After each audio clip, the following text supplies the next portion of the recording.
You're watching Fugitive Red Eye, and welcome to another book review. Today I'll be comparing a book to its movie adaptation and reviewing both at the same time. And that is The Mothman Prophecies. I'll also be touching on the documentary, The Eyes of the Mothman, but it has been a while since I've seen that one, so I'm not as familiar with it because I've only seen it once, and that was several years ago. For those of you unfamiliar with the Mothman, it is a cryptid, and if you don't know what a cryptid is, it's sort of a mythological creature, in a sense, that is believed to be real by many people. Things, like Sasquatch or the Loch Ness Monster, various other things like that. Well, I saw the Mothman Prophecies movie long before I heard the book. I didn't read the physical book, instead I listened to the audiobook on Audible.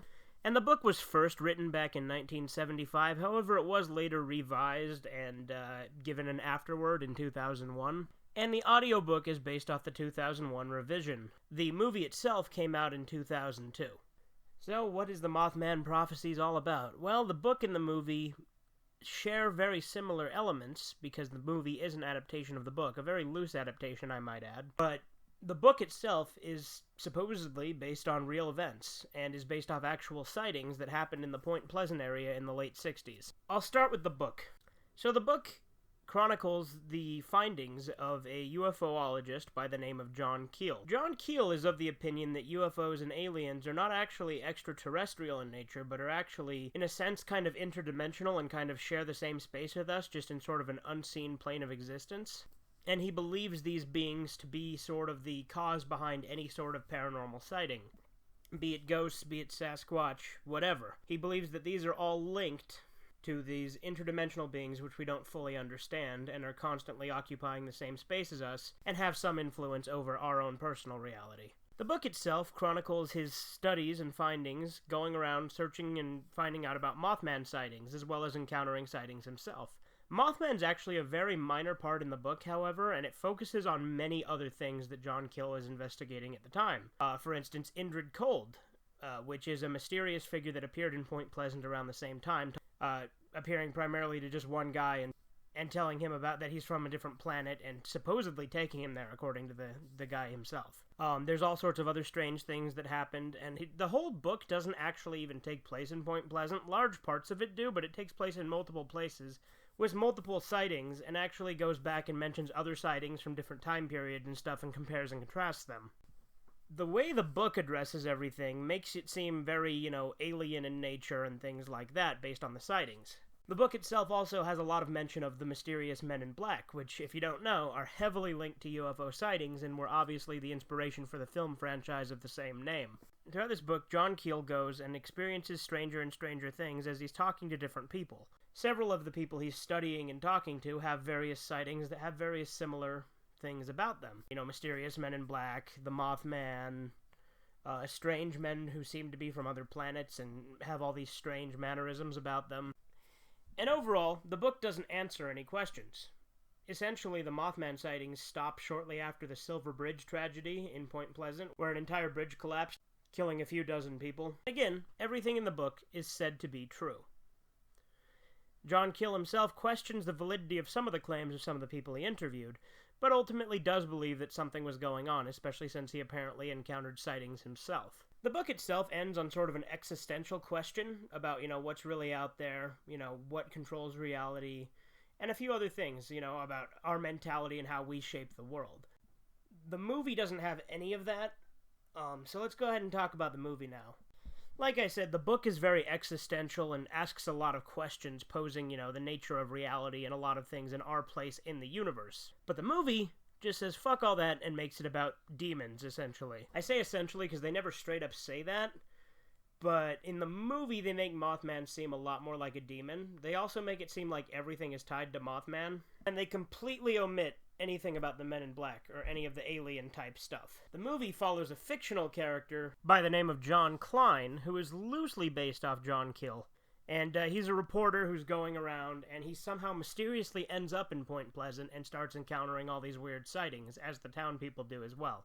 With the movie, they take a hell of a lot of liberties and combine several elements of the book into singular events rather than being separate, isolated events. In the movie, they basically say Indrid Cold and Mothman are one and the same, which was not the implication at all in the book. And in the movie, all of the sightings that different people have tend to all happen to the character of John Klein and a couple of other people within the town.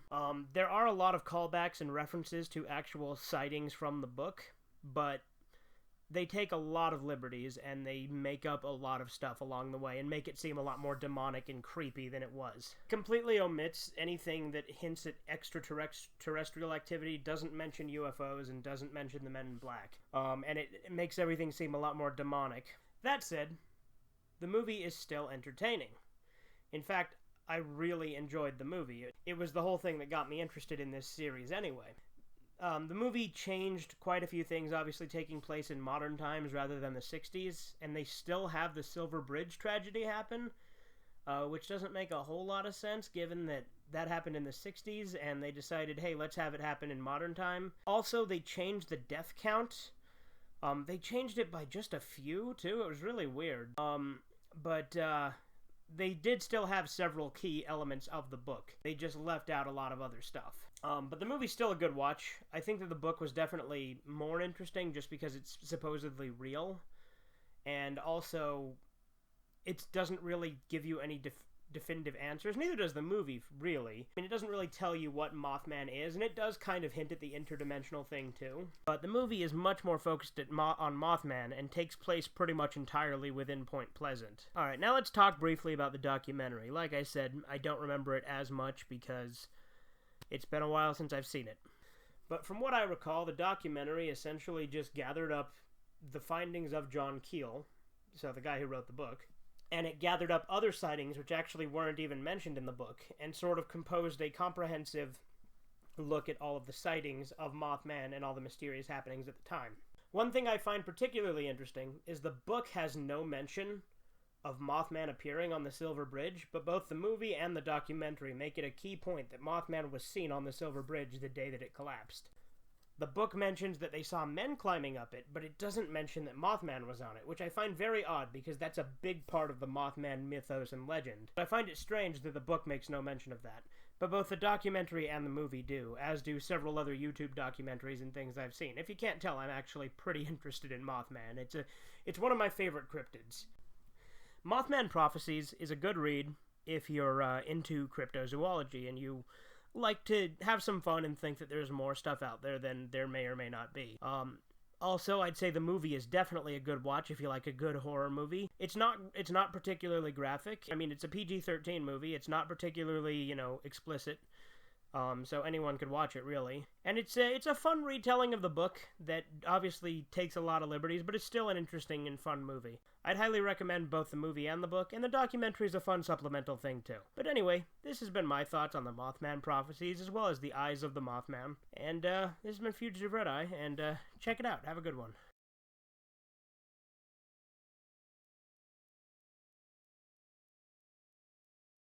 Subscribe to Fugitive Red Eye.